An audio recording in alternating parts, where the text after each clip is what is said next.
আসসালামু আলাইকুম রিপন ভাই। আমি জানি না আপনি আমার এই ইমেলটা পড়বেন কিনা, কিন্তু আমি আজ যে ঘটনাটা লিখতে বসেছি এটা আমার জীবনের সবচেয়ে ভয়ঙ্কর অভিজ্ঞতা। অনেকদিন ধরে কাউকে বলতে পারিনি, কারণ এখনো রাত হলেই সেই দোকানের কথা মনে পড়ে যায়। আমার নাম তানিয়া আক্তার। আমাদের বাড়ি ফরিদপুর জেলার নগরকান্দা উপজেলার একটা ছোট গ্রামে। আমি বর্তমানে ঢাকায় একটা গার্মেন্টসে চাকরি করি। কিন্তু এই ঘটনাটা ঘটেছিল প্রায় 3 বছর আগে, যখন আমি ঈদের ছুটিতে গ্রামের বাড়িতে গিয়েছিলাম। আমাদের গ্রামে একটা পুরনো মিষ্টির দোকান ছিল। দোকানটার নাম ছিল মদিনা মিষ্টান্ন ভান্ডার। দোকানটা গ্রামের বাজারের এক কোনায় ছিল। দিনে দোকানটায় অনেক ভিড় হতো, কিন্তু রাত নামলেই সবাই ওই দোকানের আশেপাশে যাওয়া বন্ধ করে দিত। ছোটবেলা থেকেই শুনতাম দোকানটার পেছনে নাকি অদ্ভুত কিছু দেখা যায়। কেউ বলতো রাতে কান্নার শব্দ শোনা যায়, কেউ বলতো দোকানের ভেতরে মাঝরাতে আলো জ্বলে ওঠে। কিন্তু আমি এসব বিশ্বাস করতাম না। ঈদের আগের রাত ছিল। আমি আর আমার ছোট খালাতো ভাই রিফাত বাজারে গিয়েছিলাম কিছু জিনিস কিনতে। তখন রাত প্রায় 10:30। বাজার প্রায় ফাঁকা হয়ে গিয়েছিল। শুধু ওই মিষ্টির দোকানটায় অল্প আলো জ্বলছিল। আমি অবাক হয়ে বললাম, এত রাতে দোকান খোলা কেন? রিফাত হঠাৎ চুপ হয়ে যায়। তারপর আস্তে বলল, আপা, চলেন অন্য রাস্তা দিয়ে যাই। আমি হাসতে হাসতে বললাম, তুই এখনো এসব ভয় পাস? কিন্তু আমি লক্ষ্য করলাম রিফাতের মুখ একদম ফ্যাকাশে হয়ে গেছে। ঠিক তখন দোকানের ভেতর থেকে একজন বুড়ো মানুষ বের হয়ে আসে। সাদা পাঞ্জাবি পরা, মুখে অদ্ভুত হাসি। সে আমাদের দিকে তাকিয়ে বলল, মা, এত রাতে মিষ্টি নিবা? আমি বললাম, না চাচা, লাগবে না। লোকটা তখনও তাকিয়ে হাসছিল, কিন্তু তার চোখের দিকে তাকিয়ে আমার বুকটা কেমন কেঁপে ওঠে। কারণ তার চোখ দুটো একদম অস্বাভাবিক লাগছিল, যেন মানুষের চোখ না। আমরা দ্রুত হাঁটতে শুরু করি, কিন্তু কয়েক কদম যাওয়ার পর আমি শুনতে পাই দোকানের ভেতর থেকে থালা বাসন পড়ার শব্দ আসছে। তারপর কারো কান্না, একটা মেয়ের কান্না। আমি থেমে যাই। রিফাত আমার হাত শক্ত করে ধরে বলল, আপা, পিছনে তাকাইবেন না। কিন্তু আমি ভুল করে পিছনে তাকাই। আর তারপর যা দেখেছিলাম সেটা আমি আজও ভুলতে পারিনি। দোকানের ভেতরে একটা মেয়ে দাঁড়িয়ে ছিল। সাদা কাপড় পরা, চুল পুরো মুখের সামনে ঝুলে ছিল, আর তার হাত থেকে রক্ত পড়ছে। আমি ভয়ে চিৎকার করে উঠি। কিন্তু আশ্চর্যের বিষয় হলো, বাজারের আশেপাশে কেউ কিছু শুনল না। পুরো জায়গাটা একদম নিস্তব্ধ হয়ে যায়। হঠাৎ দোকানের ভেতরের সব আলো নিভে যায়। তারপর অন্ধকারের মধ্যে শুধু একটা শব্দ শুনতে পাই, মা, আমার মিষ্টি নিয়ে যাও। ভাই, সেই কণ্ঠটা আজও আমার কানে বাজে। আমি আর রিফাত দৌড় দিতে শুরু করি। দৌড়াতে দৌড়াতে বাড়ি পৌঁছে যাই। বাড়িতে এসে দেখি আমার শরীর প্রচণ্ড ঠান্ডা হয়ে গেছে। সারা রাত জ্বর ছিল। পরদিন সকালে আমি গ্রামের কয়েকজন বয়স্ক মানুষের কাছে দোকানটার ব্যাপারে জানতে চাই। তখন তারা যে কথা বলেছিল সেটা শুনে আমার পুরো শরীর কাঁপতে শুরু করে। প্রায় 15 বছর আগে ওই দোকানের মালিকের মেয়ে নাকি দোকানের ভেতর আগুনে পুড়ে মারা যায়। কেউ বলে আত্মহত্যা, কেউ বলে খুন। কিন্তু সেই ঘটনার পর থেকেই রাত হলে দোকানে অদ্ভুত জিনিস দেখা যায়। সবচেয়ে ভয়ের বিষয় হলো, যে বুড়ো মানুষটাকে আমরা দেখেছিলাম তিনি নাকি অনেক আগেই মারা গেছেন। আমি প্রথমে বিশ্বাস করিনি, কিন্তু গ্রামের সবাই একই কথা বলেছিল। এরপর থেকে আমি আর কখনো রাতের পরে ওই বাজারে যাইনি। এখনো ঈদে বাড়ি গেলে সন্ধ্যার পর জানালার বাইরে তাকাতে ভয় লাগে, কারণ মাঝে মাঝে দূর থেকে এখনো সেই দোকানের আলো দেখা যায়। আর কিছু রাতে খুব আস্তে একটা মেয়ের কান্নার শব্দ শুনতে পাই। রিপন ভাই, আপনি চাইলে এই ঘটনাটা আপনার চ্যানেলে শেয়ার করতে পারেন। শুধু আমার পরিচয় গোপন রাখবেন, কারণ এখনো মনে হয় ওই দোকানের সামনে কেউ দাঁড়িয়ে আমাকে দেখছে। তানিয়া আক্তার, নগরকান্দা, ফরিদপুর, বাংলাদেশ। বন্ধুরা, সত্যি বলতে এই ঘটনাটা পড়ার পর কিছুক্ষণ আমি নিজেই চুপ হয়েছিলাম। কারণ গ্রামের একটা সাধারণ মিষ্টির দোকানকে ঘিরে এত ভয়ঙ্কর একটা ঘটনা লুকিয়ে থাকতে পারে, এটা সত্যিই কল্পনার বাইরে। সবচেয়ে ভয়ের বিষয়ে কি জানেন? অনেক সময় আমরা যেসব জায়গাকে সাধারণ মনে করি, হয়তো সেই জায়গার ভেতরেই লুকিয়ে থাকে এমন কিছু রহস্য, যেগুলো বছরের পর বছর মানুষের চোখের আড়ালেই থেকে যায়। আর তানিয়ার লেখা প্রতিটা লাইন পড়ে মনে হচ্ছিল সে এখনো সেই রাতের আতঙ্ক ভুলতে পারেনি। বিশেষ করে দোকানের ভেতর থেকে সেই কণ্ঠটা, মা, আমার মিষ্টি নিয়ে যাও।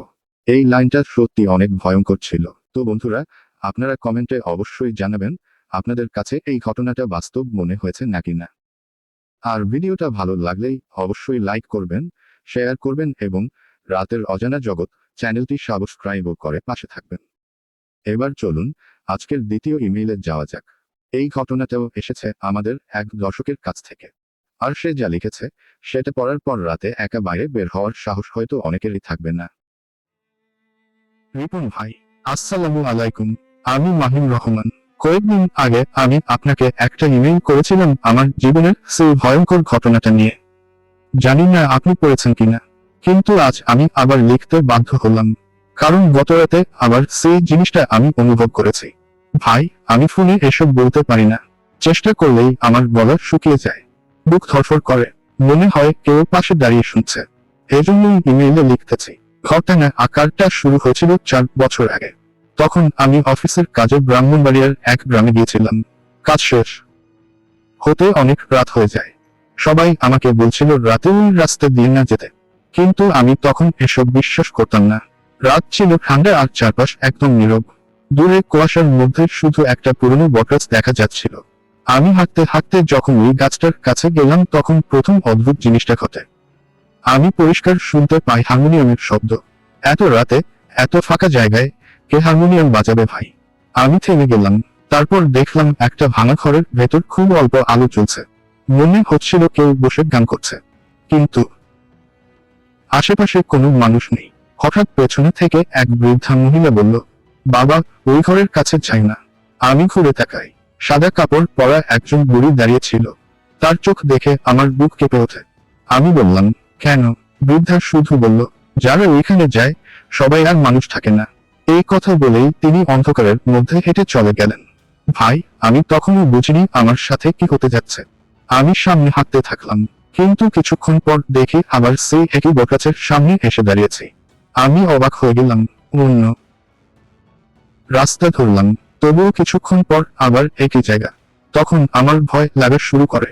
ঠিক সেই সময় ভাঙা ঘরের ভেতর থেকে আবার হারমোনিয়ামের শব্দ ভেসে আসে। এবার সাথে কারো গলার আওয়াজও ছিল, কিন্তু সেই গলা মানুষের মতো না, খুব ভারী আর ভাঙা ভাঙা। আমি দৌড় দিতে শুরু করি। দৌড়াতে দৌড়াতে হঠাৎ একটা কবরস্থানের পাশে পড়ে যাই। উঠে দেখি সামনে একটা কালো ছায়া দাঁড়িয়ে আছে। ভাই, আমি আজও ওই জিনিসটার মুখ খুলতে পারিনি, কারণ তার কোনো মুখই ছিল না, শুধু কালো অন্ধকার। তারপর সে খুব আস্তে বলল, তুই এখানে কেন এসেছিস?